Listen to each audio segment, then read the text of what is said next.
锅子呢？欧巴，你怎么还没开始做饭？我都饿了，我感觉我都饿出2斤了。那也得有厨具才能做饭。今天如果找不到锅子，你们就喝西北风啊！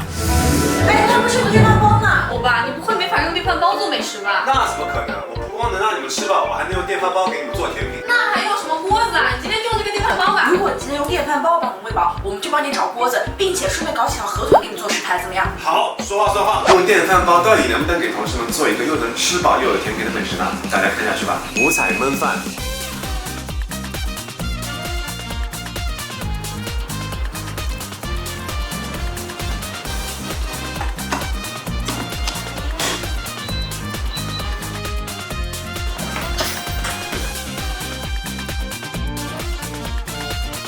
腊肠鸡肉煲仔饭，苏泊尔电饭煲有着远红外穿透加热技术，高温直达米心，使得米饭的香味更加浓郁。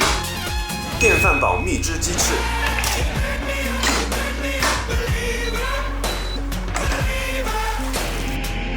棉花糖雪花酥，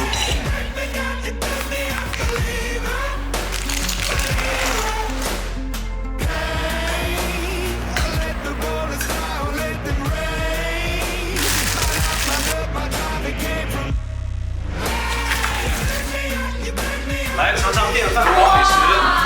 这真的是用电饭煲做出来的吗？那是当然，我可不作弊。这鸡翅好嫩啊！哇，这个饭也太香了！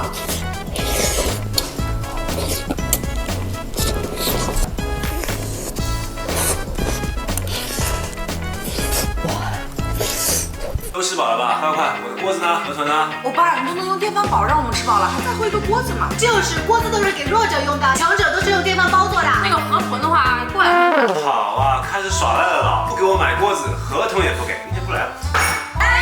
别走了，这样吧，要是这样，是不是小新能超过10万？我们亲自去给你捞河豚。可以是可以，但你们今天不对劲啊！我们把这个锅子都吃掉了，我把它扔了。